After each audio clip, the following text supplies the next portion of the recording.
Hey everybody, welcome back to the Big Llama Show. I'm the Big Llama. Today we've got a retro movie review. We're going to be talking about the 1975 classic Dog Day Afternoon, starring Al Pacino. And I am so excited to tell you about this movie. Really digging these retro reviews. It's all coming up right now. Check it out. It's SINA. She ruckus. Deadbeat, let's go. You ain't a killer boy, stop. I hear you yelling stacks on deck, boys. Hey everybody, welcome back to the Big Llama Show. I'm the Big Llama. Like we talked about, we're going to do a retro review for Dog Day Afternoon, the 1975 classic starring Al Pacino, directed by the incomparable and legendary Sidney Lumet. But before we get to that, I'd like you to leave a like or subscribe. If you like my channel, make sure you subscribe to the Llama Nation. You subscribe to the Big Llama Show. That means that you'll get more of my YouTube videos in your feed. If you really like this channel, make sure you hit the bell notification so that you get advised when I post new videos. All right, let's get to the review. Dog Day Afternoon. Dog Day Afternoon, the 1975 classic. With a runtime of about 2 hours and 5 minutes. It's a biographical drama. It stars Al Pacino and John Cazale. And it says here is three amateur bank robbers plan to hold up a bank. A nice simple robbery. They walk in, take the money, and run. Unfortunately, the supposedly uncomplicated heist suddenly becomes a bizarre nightmare as everything that could go wrong goes wrong. All right. The movie itself is an amazing tour de force for Al Pacino. I have watched a lot of Al Pacino movies. He's one of my favorite actors of all time. And if you are unsure, I mean, even after the Godfather performance, which is amazing, it is legendary, it is iconic. But if you were ever to second guess Al Pacino's acting chops, you look no further than this movie, Dog Day Afternoon. It was made about 2 or 3 years after The Godfather, so he is at the height of his powers in terms of Hollywood fame. Having dropped the Academy Award-winning Godfather, he returns with this movie. A relatively intimate discussion or intimate look at a bank robbery, a heist robbery, which is based on real-life events. There's YouTube videos, and let me see if I can splice it in here. There's YouTube videos showing the performances from Dog Day Afternoon and compared to the real life event, which was televised and was, was broadcast to the world live. So again, there is some realism here. What I love about this movie, and I didn't realize it until the end of the movie, my son pointed this out, there is no soundtrack. There is no music moving. It is simply dialogue. It is simply acting. The movie starts out innocent enough where Al Pacino and John Cazale are coming in to do this bank heist. You get thrust right into it. There is music at the beginning, but it's only to set up the afternoon, and it shows images of what summer would be like back in the 1970s in New York, and it's to an Elton John soundtrack song. But the movie goes right into the bank heist. There is no wasting time. There's no exposition. You don't even know who this character is. You just straight get into the heist, which goes horribly wrong. Everything that can go wrong went wrong. And then you looking at Al Pacino, who is sort of this character, again, not knowing a lot about who he is. At the beginning of the movie, you start to unfold and peel the layers as different things come out through the course of this robbery. The best thing about this movie is that Al Pacino and John Cazale sort of work off of each other, but it is Al Pacino's movie. He is the driving force. He is the character. He is the lifeblood of this movie. What I love about this movie, it's a commentary. It's a commentary on how people looked at the gay and lesbian community, the homosexual community back in the 70s. It was something that was not prevalent in movies. It was something that it was taboo. You didn't talk about these things. What you find out in this movie, and I'm not doing a spoiler alert. I hope, if you're watching this, you may have seen the movie or thinking about watching this movie. I'm not spoiling anything by telling you why he's doing this. The reason he's doing this is because he wants to pay for a sex change operation for his partner. And that, back in the 70s, was a very controversial topic. But it's something that resonates with today's world and today's society, and the issues and the things that are happening today. But you don't find out, it's not overt, it's not on top, it beats you over the head that this is a movie that challenges the status quo. You start learning about this as you become sympathetic for the character.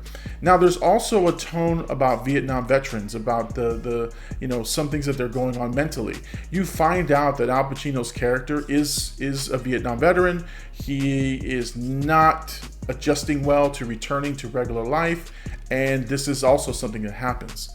There are scenes in this movie that are just heartbreaking, and one of them is when he is talking to his partner, his lover, and they have a phone exchange, and it's real, it's raw, and it's emotional. I can't say enough about the acting performances of everybody in this movie, but there's a scene in there when he's on the phone with his lover, and it's just devastating, and it's crushing, and it's exhilarating, and it's entertaining. It's everything all at the same time. And what I found myself doing is really sort of putting myself in his shoes, his desperation. He was not a well character. He was not doing well mentally. He had issues. He was a flawed character. But nonetheless, the charm and the reason that you fall in love with the character in this movie is Al Pacino. I'm going to set the stage for you. So think about this. You sit down for a 2-hour and 5-minute movie. It's one location. It is one set piece. It is an ensemble cast. And they're just playing off of each other in this one area. And it's fascinating that 2 hours and 5 minutes went by so fast. I wasn't checking the clock. I was into the movie. And I was completely taken away to this place. It's to the credit of the director Sidney Lumet, who I know who has been made legendary movies and pictures and is well regarded in the film world. But Lumet does concede that Al Pacino is the reason you're so invested in this movie. I know I'm going on and on and on about this movie. I can't tell you how surprised I am. I've never seen it before. I saw it just recently. And this is what I love about this channel, and I love about this journey, is I'm getting to discover new things and then sharing it with my Llama Nation. And Dog Day Afternoon is just so good. I mean, really good. Let me play you a quick clip here.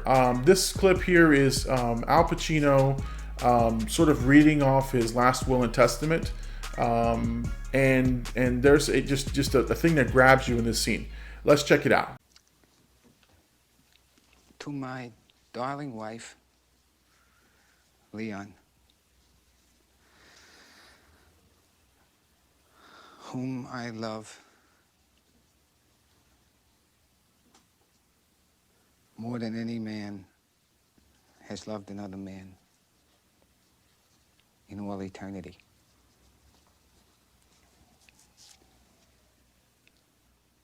I leave $2,700 from my $10,000 life insurance policy to be used for your sex change operation. All right, I would be doing this movie a disservice if I don't mention the performance of John Cazale. He was in Godfather with Al Pacino, and he was Fredo, if you don't know who this character is. And when I tell you that his performances, he's only been in about 4 or 5 movies, and unfortunately he died very early in life due to cancer. But the 4 or 5 movies I think he was in were all nominated, I believe, for Best Picture, or had some accolades thrown their way. The man was an amazing actor, and he plays so well off of Al Pacino that he gets overshadowed because there's not a lot. But there's not a lot. Not that there's not a lot for him, but Al Pacino is just so great in this movie, so it's so enthralling that he gets swept up in there, but don't miss his performances. The moments that he's on screen, he steals the scenes, he takes it back, but he doesn't have a lot of screen time, so he does come back. Again, I can't say enough about this movie. I'm blown away. I'm literally blown away. I can't believe that these types of films exist out there that can just capture the imagination, capture you and take you to another world. I was busy right after this looking up the actual scenes from the movie. I was looking up YouTube, people who've done analysis on this movie, and I wasn't wrong. It was everything I thought it was. So again, let's get to the final review. And overall, Dog Day Afternoon, I have to give this an A+. Any movie that can be 2 hours and 5 minutes in one location, primarily one location, and can just keep me in the room and keep me there glued to my TV is amazing to me. And so Al Pacino is every bit the actor you thought he was. John Cazale is an amazing performer in this. One quick tidbit that I did learn from a couple of the videos: all the actors in the movie, which are held in the bank heist, were all theater actors who have worked together before, and they had chemistry. And one thing I did read was that they were asked to bring their own clothes and stay in those clothes for however long the shoot was. So there was a bit of realism there. There wasn't a lot of costuming and a lot of Hollywooding up, making it look fancy. So again, just a great movie.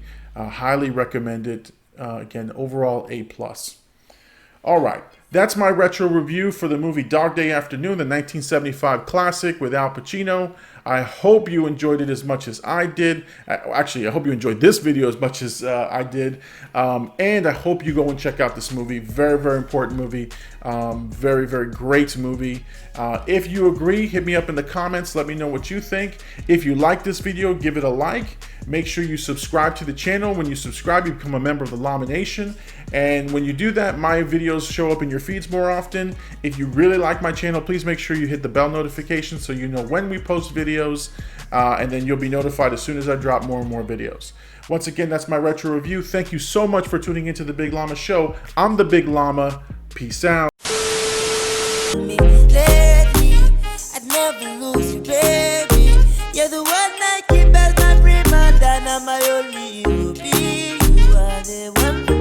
Yeah, I tell her, baby, you're the one for me. Never two unless you telling me you feel it too.